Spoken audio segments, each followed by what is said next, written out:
C'est une nuit paisible dans un bled paumé où il ne se passe jamais rien. Au lieu de bosser ses cours sur la transition énergétique, le gamin passe son temps à griffonner des petits renards dans sa marge, pendant que Dong-chan essaie de se concentrer, même s'il a la tête complètement ailleurs.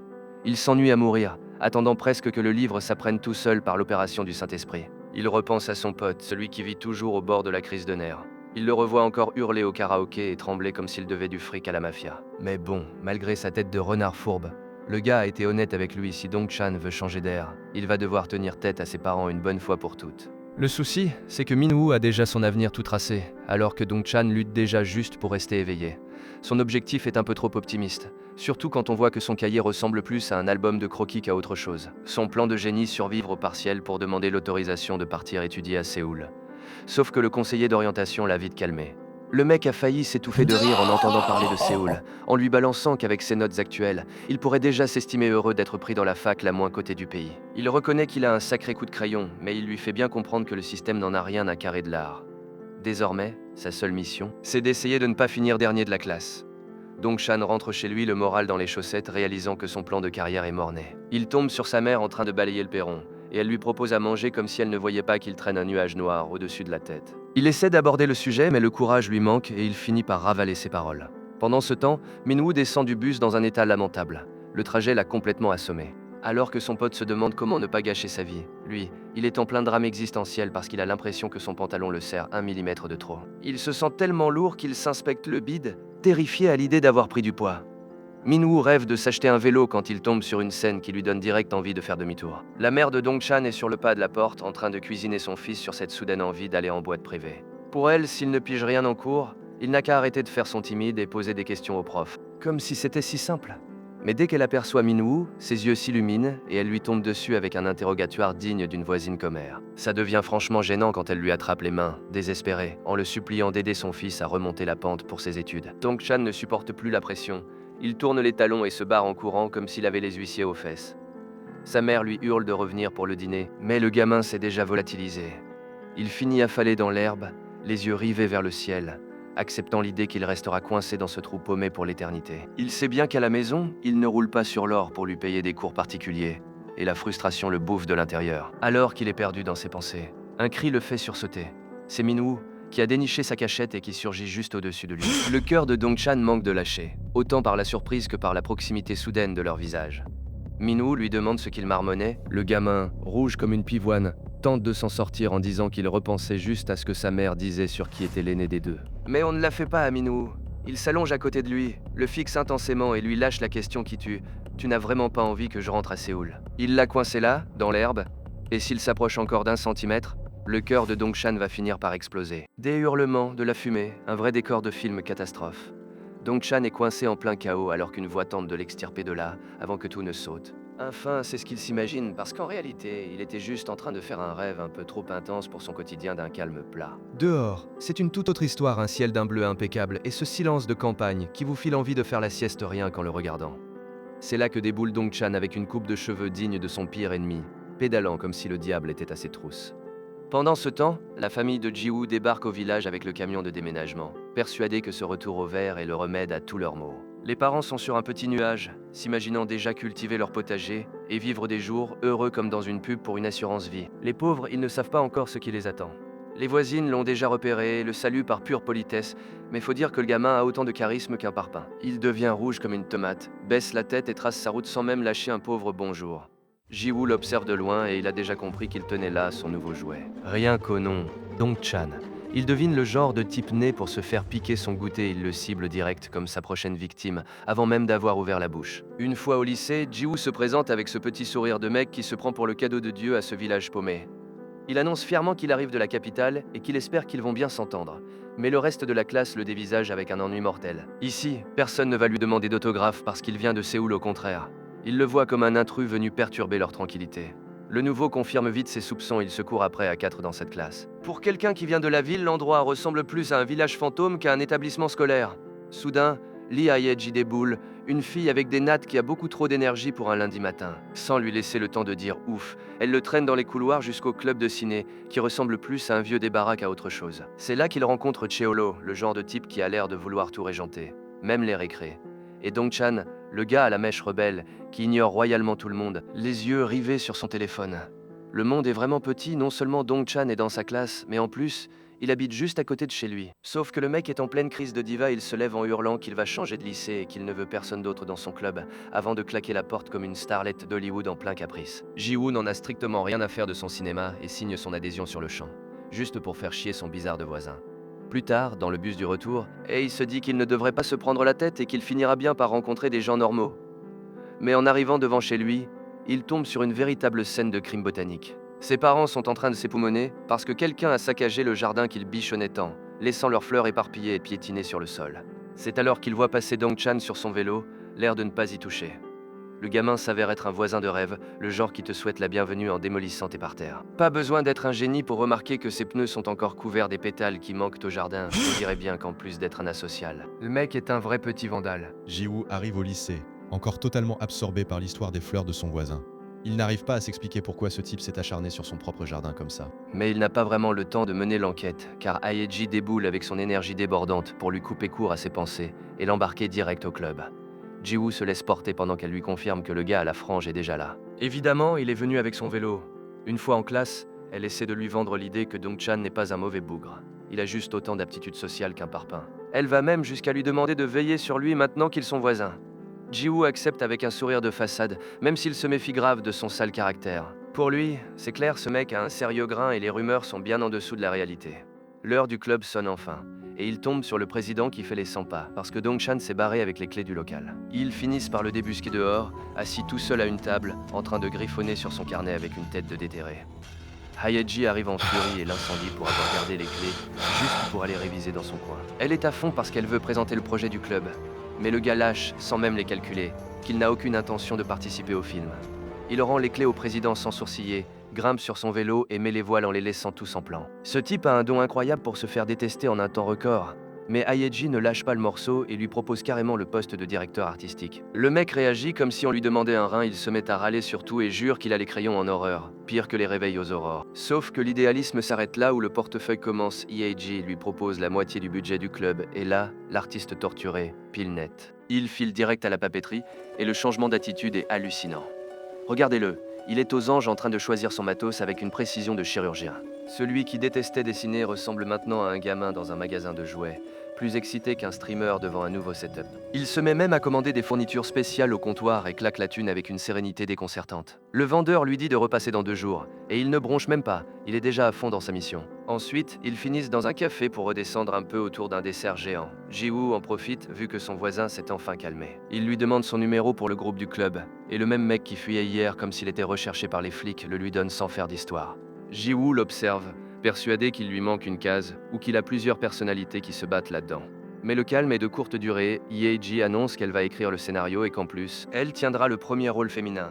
Ji-woo jouera le beau gosse de service et comme c'est une romance lycéenne, le cerveau du directeur artistique nous fait un écran bleu. Il se lève et se tire encore une fois sans prévenir, pendant que Haeji lui hurle dessus depuis la porte pour savoir si le genre du film le dérange à ce point. Ji-woo le regarde s'éloigner, perplexe, et se demande si le gars ne serait pas secrètement red dingue d'Haeji, au point de ne pas supporter de l'avoir en couple avec un autre. Franchement, il est tombé sur une sacrée équipe. Dong-chan sort de la boutique en serrant son nouveau carnet contre lui, comme si c'était un lingot d'or. Avec son nouveau matos, il se sent déjà dans la peau d'un grand mangaka pro. Ji-woo lui emboîte le pas, affichant ce petit sourire en coin qui montre qu'il a déjà parfaitement capté le topo. Le citadin a enfin compris pourquoi le dessinateur avait piqué une telle crise de nerfs au café tout à l'heure. Dong-chan est red dingue de la scénariste et il est mort de trouille à l'idée que le nouveau venu lui pique la vedette et le rôle du beau gosse. Ji-woo joue les bons samaritains, en essayant de lui refiler 2 ou 3 conseils. Mais Dong-chan ne veut absolument rien entendre de sa part. Il met les voiles en trombe sur son vélo, le laissant en plan au milieu de nulle part pour filer rejoindre la fille directement à l'école. Ji-woo finit par arriver après avoir couru comme un dératé, complètement essoufflé, et tombe sur Haeji en pleine séance de travail, concentré à écrire à l'ombre des arbres. C'est là que Ji-woo lance les hostilités en mode troll, balançant que Dong-chan se sent déjà grand et qu'il ne supporte plus qu'on le traite comme un gamin. Pour couronner ce moment de gêne, il sort une proposition que personne n'a demandé changer le héros du manhwa pour y mettre Dong-chan, car selon lui, il a un tel charisme que ce serait un gâchis de ne pas en profiter. Ji-woo insiste lourdement avec une mâchoire aussi carrée et une tignasse pareille. Le public lui pardonnerait n'importe quoi. Il devient tellement envahissant qu'il finit par lui soulever la frange pour montrer ses yeux à la scénariste. Mais là, Dong-chan explose. Il ne trouve pas ça drôle du tout que cet intrus vienne lui tripoter le visage, et encore moins qu'il lui bousille sa coupe devant son crush. Cette humiliation le rend furieux, il tente de faire bonne figure, mais intérieurement, il a juste envie de rayer le Parisien de la carte pour avoir osé le décoiffer. Une fois la nuit tombée, Ji-woo l'attend dehors, persuadé que cette frange est le seul rempart du garçon face au monde réel. Personne n'avait jamais vu son front, et aujourd'hui, Ji-woo a clairement franchi la ligne rouge. Il essaie de rattraper le coup par message, mais il se prend un vent monumental en restant en vue. Soudain, Dong-chan sort sortir les poubelles. Vêtu d'un vieux jogging vert, Ji-woo saute sur l'occasion et l'aborde pour s'excuser platement. Mais le dessinateur est bien trop fier pour ça. Il joue les indifférents, même s'il meurt de honte car il sait que Ji-woo a grillé son jeu, tout ce cirque n'était que pour épater la fille aux tresses. Il lui claque la porte au nez, le laissant planter là comme un piquet. Mais le calme est de courte durée dans le quartier. Le lendemain, quelqu'un repeint le jardin de Ji-woo avec des sacs poubelles éventrés. Et cette fois, le carnage est bien pire que la dernière fois. Alors que Ji-woo sort constater les dégâts, il se prend un seau d'eau glacée en pleine poire. On dirait bien qu'ici les excuses ne se font pas avec des mots, mais avec un baptême forcé pour lui apprendre comment ça marche dans le coin. Le coupable s'enfuit à vélo comme si de rien n'était, sacré gamin. Il se fait justice lui-même. Maintenant, c'est personnel. Pour Ji-woo, la frange de Dong-chan n'est plus seulement une coupe bizarre, c'est devenu un défi. Il est bien décidé à découvrir ce qui se cache sous ce casque de cheveux, quoi qu'il en coûte. La guerre de voisinage a pris une tournure sérieuse et tout ça risque de finir très mal pour tout le monde. Ji-woo reste là, planté devant le carnage, le regard perdu dans le jardin. D'un coup, tout s'éclaire dans sa tête, ses fleurs piétinées. Ce n'était pas un accident, c'était une déclaration de guerre. Il vient de capter que son voisin à la coupe au bol est une vraie teigne. Un rancunier de première qui se venge parce qu'on a osé toucher à sa frange. Quand la famille débarque pour constater les dégâts, Ji-woo essaie bien de balancer le coupable, mais personne ne veut le croire. Pour eux, le voisin est un petit ange, un garçon serviable, pas du tout le genre de gamin instable et revanchard que Ji-woo décrit. Résultat, il l'envoie balader pour qu'il aille réviser, mais avec une mission à porter un Tupperware au pauvre petit, pour entretenir le bon voisinage. Et voilà Ji-woo qui traverse le lycée, son pot de vin à la main et les nerfs en pelote. Ça ne fait même pas un mois qu'il est là et il doit déjà faire le coursier pour le type qui a saccagé son parterre. Lorsqu'il arrive en classe, c'est un vrai cimetière, on dirait que le cours d'éthique était si assommant que le prof a mis tout le monde KO.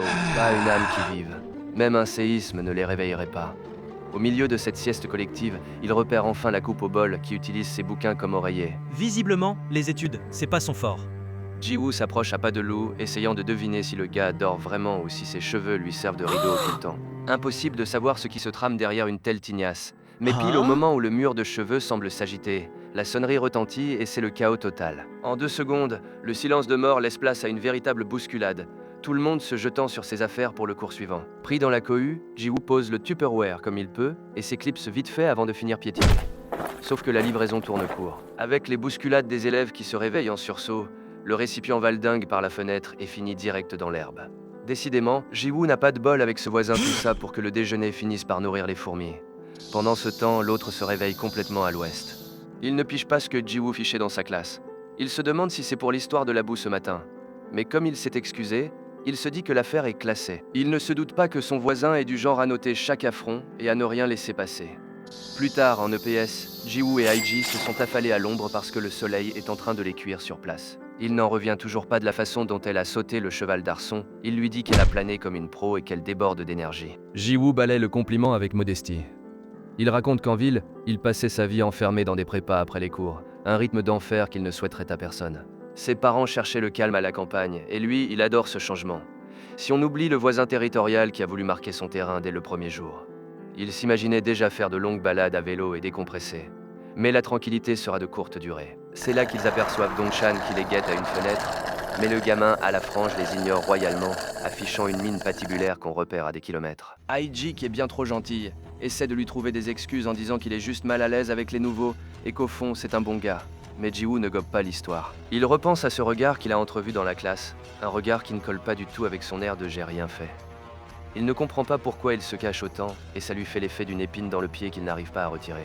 Il sent qu'il doit découvrir ce que ce type manigance avant qu'il ne s'attire les faveurs de tout le monde, jusqu'à ce qu'un bruit le tire de ses pensées. Au sol, c'est le désastre, les sandwichs sont éparpillés et le Tupperware gît ouvert, comme s'il avait été balancé avec une rage non dissimulée.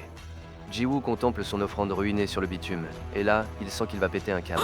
Il lève les yeux et tombe sur le voisin, qui l'observe depuis la fenêtre avec un regard à vous glacer le sang. C'est le genre de type qui ne se contente pas de jeter ton déjeuner. Il reste là pour te regarder le ramasser. Cette fois, Ji-woo en est certain, ce mec est une fraude totale et il ne s'arrêtera pas avant de l'avoir démasqué. Chapter VX6 Pengek.gray Ipsquilt Les... les- les-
Abonnez-vous pour démasquer ce petit con et commentez pour me dire quel manoir vous voulez que je raconte la prochaine fois.